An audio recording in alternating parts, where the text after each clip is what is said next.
Hi and hello friends. Exam affairs की YouTube channel पे आप सबको स्वागत है। देखो, नाबार्ड और national bank for agriculture and rural development की तरफ से एक वैकेंसी निकली है जिसका नाम है डेवलपमेंट असिस्टेंट और डेवलपमेंट असिस्टेंट हिंदी। ठीक है, अब कुछ डेट्स के बारे में सबसे पहले जान लेते हैं। 17 जनवरी से लेके 3 फरवरी 2026 तक इसकी पूरी की पूरी फॉर्म फिलअप की प्रक्रिया है। आप इसमें फॉर्म डाल सकते हैं। प्रीलिम्स का डेट ऑलरेडी इन्होंने अनाउंस कर दिया है, 21 फरवरी को है, और मेंस का जो डेट है वो है 12 अप्रैल को डेट है। ठीक है, अच्छा, अब इसके बाद एक और इम्पॉर्टेंट ये देख लो आप कि जो डेवलपमेंट असिस्टेंट है ये आपका जो रीजनल ऑफिसर्स बेसिकली अगर आप देखें तो जितना भी स्टेट वाइज वैकेंसीज यहाँ पे है, ठीक है, देख लो। जैसे कि अंडमान निकोबार एक है, यूटी स्टेट और यूटी वाइज वैकेंसीज यहाँ पे दिया गया है। आप इस चार्ट को एक बार देख लेना और आपकी रिस्पेक्टिव स्टेट में किस तरह के वैकेंसीज हैं उसको यहाँ पे देख के अप्लाई करना। अच्छा, इम्पॉर्टेंट क्या है? इम्पॉर्टेंट ये है कि 159 वैकेंसीज हैं। किसकी? ये डेवलपमेंट असिस्टेंट की वैकेंसीज हैं। और एक वैकेंसी है जो कि डेवलपमेंट असिस्टेंट हिंदी, उसकी सिर्फ 3 वैकेंसीज हैं। 3 ही जगह है। एक आंध्र प्रदेश के लिए एक वैकेंसी है, महाराष्ट्र के लिए एक वैकेंसी है और तमिलनाडु के लिए एक वैकेंसी है। अच्छा, अब इसके बाद एक वन स्टेट ओनली, मतलब आप किसी एक ही स्टेट के लिए अप्लाई कर सकते हैं। दूसरी जो इम्पोर्टेंट है वो ये है कि किसी एक ही पोस्ट के लिए आप अप्लाई करोगे। इसका मतलब ये हुआ इधर आप अप्लाई करेंगे डेवलपमेंट असिस्टेंट के लिए और या फिर आपको अप्लाई करना पड़ेगा डेवलपमेंट असिस्टेंट हिंदी के लिए अप्लाई करना पड़ेगा। ठीक है, अच्छा, इसके बाद अगर हम इसकी एज को देखें तो 21 साल से 35 साल तक का एज है।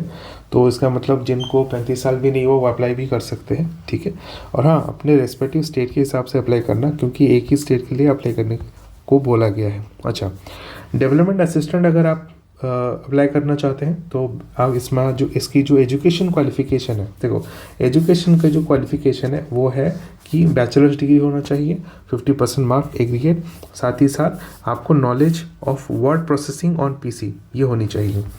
अगर डेवलपमेंट असिस्टेंट हिंदी की देखूँ तो बैचलर डिग्री तो होनी ही चाहिए। उसके साथ साथ देख लो कि रिकॉग्नाइज्ड यूनिवर्सिटी इन इंग्लिश और हिंदी मीडियम विद हिंदी और इंग्लिश एज ए कंपल्सरी और elective subject with a minimum 50% marks. ठीक है, और इसमें भी आपको वर्ड प्रोसेसिंग का जो नॉलेज वो चाहिए, इसमें दोनों का सेम ही है। अच्छा, अब अगर सिलेक्शन प्रोसेस को हम लोग देखें, हमको पता है प्रीलिम्स एग्जामिनेशन में क्या क्या आएगा। देख लो, ये डेवलपमेंट असिस्टेंट के बारे में है।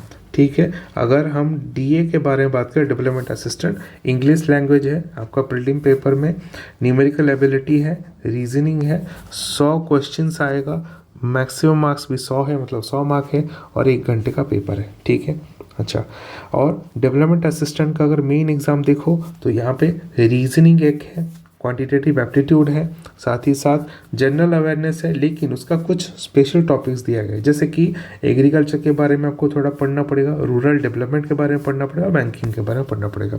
कंप्यूटर नॉलेज का एक पेपर होगा, साथ ही साथ एक डिस्क्रिप्टिव पेपर है कि क्या होगा इसमें, ऐसे, precis writing, report, letter writing, ये सारा का सारा चीज़ें होगा। नंबर ऑफ क्वेश्चंस आप देख सकते हो, 30 क्वेश्चन, 50, 40 और 3 क्वेश्चन है। टोटल मार्क्स 200 मार्क्स है। Duration 135 minutes. अब अगर हिंदी, जो डेवलपमेंट असिस्टेंट हिंदी की अगर बात करें तो इसका प्रीलिम्स में भी सेम पेपर है। इंग्लिश लैंग्वेज आपको मिलेगा, प्रोफेशंस ऑफ नॉलेज मिलेगा जो या फिर हिंदी या फिर इंग्लिश, और रीजनिंग का पेपर होगा। 100 क्वेश्चन इसमें है, 100 मार्क्स है, 1 घंटे का पेपर है। ये प्रीलिम्स एग्जाम की बात कर रहा हूँ। अब इसका मेन एग्जाम देखो, रीजनिंग है, test professional knowledge proficiency test, general awareness, वही कुछ एग्रीकल्चर रूरल डेवलपमेंट के ऊपर आपको पढ़ना है, बैंकिंग के ऊपर पढ़ना है, कंप्यूटर नॉलेज के ऊपर एक पेपर है और एक डिस्क्रिप्टिव पेपर है। 200 मार्क्स का एग्ज़ाम है, 135 मिनट्स इसको आपको करना पड़ेगा। अच्छा, एक इम्पॉर्टेंट पॉइंट बोला है, देखो ये पॉइंट को थोड़ा गौर करने की ज़रूरत है। उसने बोला है कि एक लैंग्वेज प्रोफिशिएंसी टेस्ट है। अब लैंग्वेज प्रोफिशिएंसी टेस्ट क्या है ये बताता हूँ। देखो, इसमें ये लिखा है कि language proficiency test will be conducted in the official languages of the state concern, मतलब आपकी स्टेट की जो ऑफिशियल लैंग्वेज है उसके ऊपर ये लोग एक एग्ज़ाम कंडक्ट करेंगे। और कहाँ करेंगे ये लिखा गया है, देखो ये कंडक्ट होगा कहाँ पे, कि कंडक्टर ऑफिशियल लैंग्वेजेस टेस्ट कहाँ पे होगा, ये होगा आपका रीजनल ऑफिसेस में, मतलब जो आपके स्टेट का जो रीजनल ऑफिस है वहीं पे इसको कंडक्ट किया जाएगा, ठीक है। और द कैंडिडेट, अच्छा अब यहाँ पे देखो ये जो लिखा है LPT the detail language process test conducted will be available on NABARD website. इसके बारे में तो मैं बाद में आपको दिखा भी दूंगा, एक लिस्ट है पूरा कौन सा स्टेट का क्या क्या लैंग्वेजेस है, ये उसके ऊपर पूरा आपको दिखा देगा इसमें, ठीक है। तो लैंग्वेज प्रोफिशिएंसी टेस्ट भी आपका होगा जो कि रीजनल ऑफिसेस में जब आप मेंस क्वालिफाई करेंगे उसके बाद ये टेस्ट आपका हो जाएगा वहाँ पे, ठीक है। अच्छा अब देखो प्रीलिम एग्जामिनेशन जो है, ये जो प्रीलिम एग्जामिनेशन है ये ऑनलाइन टेस्ट होगा। अब प्रीलिम एग्जामिनेशन सिर्फ क्वालिफाइंग नेचर है, मतलब स्क्रीनिंग टेस्ट की तरह है, ठीक है। और इसमें 1/4 मार्क आपका डिडक्ट होगा अगर आपने रॉन्ग आंसर दिया तो। फाइनल सिलेक्शंस कब होगा, basis of candidate performance in the online main examination in order of the merit and biometric verification, उसके बाद होगा मेन एग्जाम के हिसाब से आपका होगा। हाँ एक और चीज़ है, आपका ये जो लैंग्वेज प्रोफिशिएंसी टेस्ट है ना ये क्वालिफाइंग नेचर है, ये देखो ये क्वालिफाइंग नेचर है, ठीक है। तो उसकी ज़्यादा चिंता करने की ज़रूरत नहीं है, आप सब लोग अपने अपने स्टेट की लैंग्वेज बहुत बेहतरीन होंगे, ठीक है। चलो अब आगे बढ़ते हैं। अच्छा इसमें कुछ ऐसा है कि जो फॉर्म आपको फिलअप करना है ये फ़ी जो होगा वो नॉन रिफंडेबल होगा, लेकिन फ़ी कितना होगा ये देख लो। SC ST और PWBD जो कैंडिडेट्स होंगे जो इसके हिसाब से फॉर्म फिलअप करेंगे इस कैटेगरी के हिसाब से उनको 100 रुपये देना होगा और बाकी जितने हैं उनको 550 रुपये देना होगा, ठीक है इस फॉर्म को। और ये फ़ी नॉन रिफंडेबल है, नहीं मिलेगा आपको दोबारा एग्ज़ाम देने के बाद, ठीक है। अच्छा बेसिक पे 23,100 है, लेकिन आपको इन हैंड जो मिलेगा 46,500 रुपये आपको मिलेंगे इसके लिए, इस पोस्ट के लिए, ठीक है।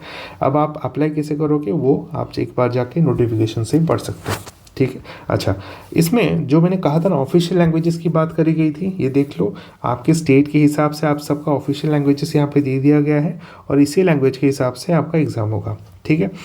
मान लो जैसे कि मैं एग्जांपल ले लेता हूँ, अब पंजाब एक स्टेट है तो पंजाबी एक ऑफिशियल लैंग्वेजेस है। एक एग्जांपल लेता हूँ उड़ीसा एक स्टेट है तो ओडिया एक इसका जो आपका लैंग्वेज है, आपका ऑफिशियल लैंग्वेज जैसे उड़िया, ठीक है।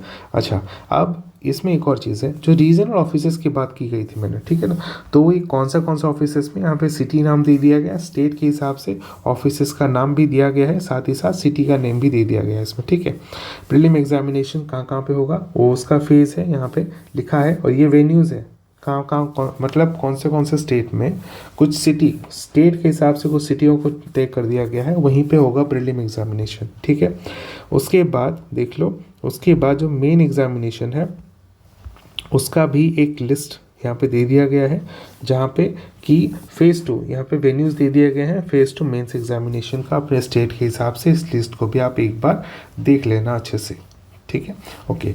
तो कुछ इम्पॉर्टेंट पॉइंट्स जो कि आपको समझने होंगे इसके लिए कि इम्पॉर्टेंट ये है कि 17 तारीख से लेके 3 तारीख तक आपको फॉर्म फिलअप करना है, 21 फरवरी को आपका एग्ज़ाम है और 12 अप्रैल 2026 को इसका फाइनल एग्जामिनेशन होगा, ठीक है।